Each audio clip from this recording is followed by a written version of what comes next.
അസ്സലാമലൈക്കും. എന്തൊക്കെയാ എല്ലാവരും നോമ്പായിട്ട് നല്ല റാത്തായിട്ട് ഇരിക്കുന്നത് പ്രതീക്ഷിക്കുന്നു. ഇന്ന് എൻ്റെ ഈ നോമ്പ് തുറയുടെ ചെറിയ 2 ഐറ്റംസ് എന്താ വെച്ചാൽ ഏറ്റവും ബജറ്റ് കുറഞ്ഞ ചെറിയ പൈസക്ക് ഉണ്ടാക്കാൻ പറ്റിയ ഐറ്റംസാണ് നമ്മുടെ ചിപ്പിക്കൽമും കയ്യിലെ അത് ഉപയോഗിച്ചിട്ടുള്ള 2 ഐറ്റമാണ് ഞാനിവിടെ കാണിക്കുന്നത്. എല്ലാവർക്കും അറിയുണ്ടാവും, എന്നാലും ഞാൻ ജസ്റ്റ് ഒന്ന് കാണിക്കുന്നതേ ഉള്ളൂ. ഇത് നോക്കിയേ, ആദ്യം തന്നെ കൽമുക്കായി 2 പാത്രത്തിലേക്കാക്കിയിട്ട് മാറ്റി വെച്ചിട്ടുണ്ട്. അപ്പോൾ ഒരു പാത്രത്തിൽ ഒരു ചട്ടിയിലാക്കിയിട്ട് കുറച്ച് വെള്ളം ഒഴിച്ച് നമുക്കൊന്ന് വേവിക്കാൻ വെക്കാം. അപ്പോൾ ഇത് മസാല ഉണ്ടക്ക് വേണ്ടിയിട്ടാണ് വെക്കുന്നത്.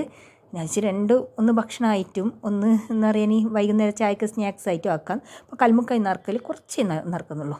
മസാല ഉണ്ടെങ്കിൽ നമുക്ക് ഫസ്റ്റ് തന്നെ പണി നോക്കാം കേട്ടോ. എന്നിട്ട് അത് വേവിച്ചതിന് ശേഷം വെന്ത് വന്നിട്ടില്ലേ, അപ്പോൾ വായി തുറന്നു കഴിഞ്ഞാൽ കൽമുക്കായെല്ലാം വെന്ത് വരും. ആ ടൈമിൽ നമുക്ക് ഉള്ളിയെല്ലാം കട്ടാക്കി എടുക്കാം. ഒരു 4 ഇടത്തരം വലുപ്പമുള്ള ഉള്ളിയാണ് എടുത്തിട്ടുള്ളത്. ഇത് ഞാൻ എന്താ വെച്ചാൽ നമ്മുടെ ക്വാണ്ടിറ്റി അനുസരിച്ചിട്ട് എടുക്കാം, നമുക്ക് എത്രയാണോ വേണ്ട അത്ര അതിനനുസരിച്ച് എടുക്കാം. എന്നിട്ട് നന്നായി ചോപ്പ് ചെയ്തതിന് ശേഷം നന്നായി ചെറുതായിട്ട് കട്ട് ചെയ്യാണ്ട് കൽമുക്കായി നമുക്ക് ഫ്രൈ ചെയ്തെടുക്കാം കേട്ടോ. മുളകും മഞ്ഞളും ആവശ്യത്തിന് ഉപ്പും കൂടി ഇട്ട് കുറച്ചധികം വെളിച്ചെണ്ണ ഒഴിച്ചിട്ട് വേണം ഇതൊന്ന് ഫ്രൈ ചെയ്യാൻ. ചായ ഒരു വെളിച്ചെണ്ണയിൽ തന്നെ വേണം നമ്മൾ മസാല ഉണ്ടാക്കുക, എന്നിട്ട് നല്ല ടേസ്റ്റ് ആയിരിക്കും കേട്ടോ. അപ്പോൾ ഇത് നമ്മൾ അത്യാവശ്യം വെളിച്ചെണ്ണ കുറച്ച് മാത്രം ഒഴിച്ചിട്ട് ഇതാക്കിയ വെളിച്ചെണ്ണ കരിഞ്ഞു പോകും, പിന്നെ ആക്കുന്നേരം എത്ര ടേസ്റ്റ് കാണില്ല. അപ്പോൾ നമുക്ക് അത്യാവശ്യം വെളിച്ചെണ്ണ ഒഴിച്ചിട്ട് നമുക്ക് ഫ്രൈ ചെയ്തെടുക്കാം. ഇത് നോക്കിയ ഒരു പാൻ അടുപ്പത്ത് വെച്ചു, എന്നിട്ട് വെളിച്ചെണ്ണയും കൂടി ഒഴിച്ചിട്ട് നമുക്ക് ജസ്റ്റ് ഒന്ന് ഫ്രൈ ആക്കിയെടുക്കാം. പിന്നെ നല്ലവണ്ണം ഫ്രൈ ആവരുത്, എന്താ വെച്ചാൽ നമുക്കെല്ലാം അധികരിച്ച് ഫ്രൈ ആക്കി കഴിഞ്ഞാൽ മുറുക്കുമല്ലോ ഉണ്ടാവും, പൊട്ടും ലാസ്റ്റ്. അത് പൊട്ടുന്ന രീതി ആവാതെ കുറച്ചൊരു സോഫ്റ്റുള്ള രീതിയിൽ തന്നെ ആയിട്ട് ഫ്രൈ ചെയ്തെടുക്കുക. ഇത് നോക്കിയേ, ഇതെല്ലാം ഫ്രൈ ആയി വന്നിട്ടുണ്ട്. നമുക്കിത് കോരി മാറ്റാം കേട്ടോ. എന്നിട്ട് ഈ ഒരു വെളിച്ചെണ്ണയിൽ തന്നെ, വെളിച്ചെണ്ണയാണ് എടുത്താൽ നല്ല ഫ്ലേവർ ആയിരിക്കും. അപ്പോൾ ഈ വെളിച്ചെണ്ണയിൽ തന്നെ നമുക്ക് എന്താക്കുക, ഉള്ളി ഇട്ട് കൊടുക്കുക കേട്ടോ. ചോപ്പ് ചെയ്ത ഉള്ളിയില്ലേ, നന്നായി പൊടിയായിട്ട് അരിഞ്ഞതാണ്. അപ്പോൾ ഇതിലേക്ക് ആവശ്യത്തിന് ഉപ്പും കൂടി ഇട്ടിട്ട് നമുക്ക് നന്നായി വഴറ്റിയെടുക്കാം. ഓക്കെ, അപ്പോൾ വെളിച്ചെണ്ണ പോരെങ്കിൽ കുറച്ചും കൂടി ഒന്ന് ഞാനിവിടെ ആഡ് ചെയ്ത് കൊടുക്കുന്നുണ്ട്, കുറച്ചും കൂടി വെളിച്ചെണ്ണ. എന്നിട്ട് ഉപ്പും കൂടി ഇട്ടിട്ട് നന്നായി മിക്സാക്കി എടുക്കാം. എന്നിട്ട് നോക്കിയേ, ഇതാ നമുക്ക് പെട്ടെന്ന് തന്നെ വഴണ്ട് വരുവേ ഇത് ഉള്ളി കേട്ടോ. അപ്പോൾ അങ്ങനെ ഉള്ളിയെല്ലാം വഴണ്ട് വന്നതിന് ശേഷം അതിലേക്ക് ഇഞ്ചി വെളുത്തുള്ളിയില്ലേ അത് കുറച്ചൊന്ന് ചേർത്ത് കൊടുക്കുക. എന്ന് വെച്ചാൽ മസാല ഉണ്ടല്ലോ, നമ്മൾ നോമ്പ് തുറന്ന വായിക്കെല്ലാം കഴിക്കുന്നൊരു ഗ്യാസല്ലേ, വെളുത്തുള്ളി ചേർക്കുന്നൊരു ഗ്യാസിന് കുറച്ചൊരു സമാധാനം ഉണ്ടാവും. പിന്നെ 2 പച്ചമുളക് നടുകെ കീറിയതാണ് ഇട്ടത്. എന്ന് വെച്ചാൽ ഞാൻ ഈ പച്ചമുളക് അധികം ചെറുതാക്കാൻ നിൽക്കില്ല, കുട്ടികളെല്ലാം കഴിക്കുന്നില്ല. അപ്പോൾ ഈ മസാല ഉണ്ടല്ലോ, അപ്പോൾ അത് കടിക്കുന്നേരോ പച്ചമുളക് കടിച്ചു പോകുന്നതുകൊണ്ട് ഞാൻ എന്താക്കുമെല്ലാം ആയതിന് ശേഷം പച്ചമുളക് എടുത്ത് കളഞ്ഞാളി കേട്ടോ. ഇതാ ഒരു വലിയ ടേബിൾ സ്പൂണ് ഇത് എന്താ പറയുക മുളക് പൊടിയും 1/2 സ്പൂണോളം മഞ്ഞൾപ്പൊടിയും കൂടി ചേർത്തതിന് ശേഷം നമുക്കൊന്ന് മിക്സാക്കി കൊടുക്കാം. പിന്നെ ഇതാ ഒരു തേങ്ങയാണ് ഞാനിവിടെ ചിരകിയെടുത്തിട്ടുള്ളത്. ഞാൻ ഈ സമയം കിട്ടുന്നവരെല്ലാം ഈ തേങ്ങയെല്ലാം ചിരണ്ടിയിട്ട് അവിടെ വെക്കും കേട്ടോ ഫ്രീസറിൽ. അങ്ങനെ 10-20 ദിവസം വെച്ചാൽ ഒന്നും ആവില്ല കേട്ടോ. അങ്ങനെ ഇതാ ഒരു തേങ്ങ ചിരണ്ടിയിട്ട് ഓരോരോ തേങ്ങ ഓരോ സിബ്ലോ കവറിലാക്കിയിട്ട് വെക്കുക. ചെല്ലം കൂടി മിക്സാക്കിയിട്ട് വെക്കുക. ഇത് നമുക്ക് ആവശ്യത്തിന് എടുക്കേണ്ടത് പെട്ടെന്ന് ഓരോരോ കവറാക്കിയിട്ട് പുറത്ത് വെച്ചാൽ പോരെ, അങ്ങനെ എടുക്കുന്നുണ്ട്. ഇത് നോക്കിയതാ ആ തേങ്ങയും കൂടി ചേർത്തതിന് ശേഷം നന്നായി മിക്സാക്കുക കേട്ടോ. ഇത് നോക്കി നല്ല കളറാണ്, ഇപ്പോൾ ഈ വീഡിയോയിൽ കാണുന്നത് പോലെയല്ല, ഡയറക്റ്റാണ് നല്ല കളറാണ്.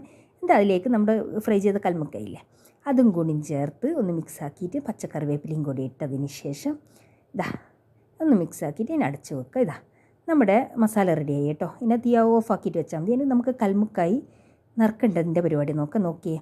കൽമുക്കായിനെ എടുത്തിട്ട് നടുക്കുന്ന് കത്തിയെടുത്ത്, നമുക്ക് അധികമൊക്കെ അറിയണ്ടോ, അറിയാത്തവർക്ക് ഞാൻ പറയുന്നത് നോക്കിയതാ, കത്തിൻ്റെ കൊക്ക് വെച്ചിട്ട് നടുക്കുന്ന് കുത്തി കൊടുക്കുക. എന്നിട്ട് ചുറ്റി കഴിഞ്ഞാൽ വേഗം തന്നെ കൽമുക്കായി തുറന്നു വരും കേട്ടോ.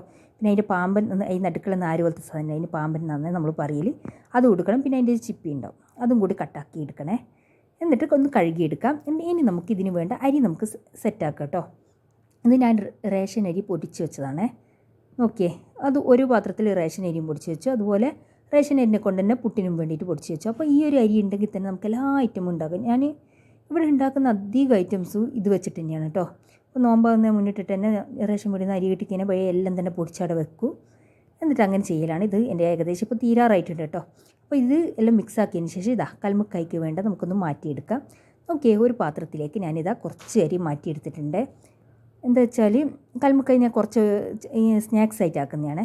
പിന്നെ അതിന് വേണ്ട അതിൽ കുറച്ച് ചേരുവകൾ ചേർക്കണം. ഒരു 5-6 ചെറിയ ഉള്ളിയും കുറച്ച് വലിയ ജീരകം, പിന്നെ കുറച്ച് ചെറിയ ജീരകം, അല്ല 1/4 സ്പൂൺ, പിന്നെ 1/4 സ്പൂണോളം ഗരം മസാല, പിന്നെ ഒരു കൈപ്പിടി നിറയെ തേങ്ങ, പിന്നെ ഒരു 1/4 സ്പൂണ് മഞ്ഞൾപ്പൊടിയും കൂടിയും ചേർത്ത് ജസ്റ്റ് ഒന്ന് ക്രഷ് ചെയ്തെടുക്കുക കേട്ടോ.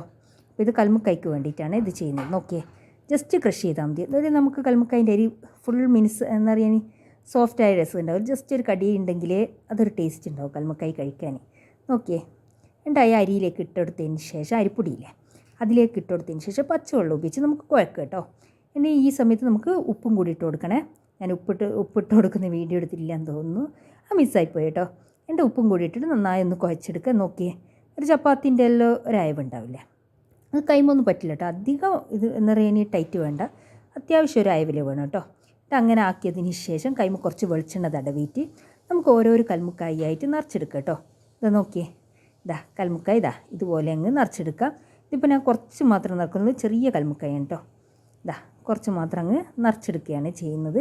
അപ്പോൾ നിങ്ങൾക്ക് എൻ്റെ വീഡിയോ നിങ്ങൾ കാണുന്നവരാണെങ്കിൽ എല്ലാവരും ഒന്ന് സബ്സ്ക്രൈബ് ചെയ്യണേ. സബ്സ്ക്രൈബേഴ്സ് എല്ലാം വളരെ കുറവാണ്, അതുകൊണ്ടാണ് പറയുന്നത്. ഇനി നമുക്ക് മസാല ഉണ്ട നോക്കാം. മസാല ഉണ്ട് എങ്ങനെ, അരിപ്പൊടി ആദ്യം എടുത്ത് വെച്ചിട്ടില്ലേ, അത് സാധാ പച്ചവെള്ളം ഉപയോഗിച്ചിട്ട് നന്നായി ഒന്ന് കുഴച്ചെടുക്കുക. അതുപോലെ തന്നെ കുറച്ചൊരു സോഫ്റ്റായിട്ട് കുഴക്കണം. എന്നിട്ട് വെളിച്ചെണ്ണ കൈമ തടവിയിട്ട് ചെറിയൊരു നെല്ലിക്ക വലുപ്പത്തിൽ ഇതെടുക്കുക കേട്ടോ. അരി എടുത്തതിന് ശേഷം ഞാനിവിടുന്ന് കാണിക്കുന്നില്ലേ, അതുപോലെ ഒന്ന് പരത്തി അതിലേക്ക് നമ്മുടെ ഈ മസാലയും കൂടിയും വെച്ച് നമുക്കൊരു ചെറിയ ബോളുകളാക്കിയിട്ട് എടുക്കാം. അപ്പോൾ ഈ സമയം തന്നെ ഞാൻ കൽമുക്കയിലെ മസാല എല്ലാം തേച്ച് വെച്ചിട്ടുണ്ട്. എന്താ വെച്ചാൽ നോമ്പ് തുറക്കുന്ന ടൈമായി വളരെ തിരക്കിട്ട് ചെയ്യുന്നൊരു പരിപാടിയാണ്. എന്ന് വെച്ചാൽ മുളക്, മഞ്ഞൾ, ഉപ്പ്, പിന്നെ കുറച്ച് കോൺഫ്ലവറും ചേർത്തിട്ടാണ് മസാല തയ്യാറാക്കിയത്. ഇത് നോക്കിയാൽ മസാല ഉണ്ടെല്ലാം റെഡിയായി വന്നിട്ടുണ്ട്. കൈ വന്ന് പറ്റൊന്നും ചെയ്യാത്ത അടിപൊളി ഉണ്ടയാണ്. അതുപോലെ കൽമുക്കായും കുറച്ച് വെളിച്ചെണ്ണ ഒഴിച്ചിട്ട്, അധികരിച്ച് വേണ്ട, കുറച്ച് വെളിച്ചെണ്ണ ഒഴിച്ചിട്ട് നമുക്ക് ഒന്ന് ഫ്രൈ ആക്കി എടുക്കാം കേട്ടോ.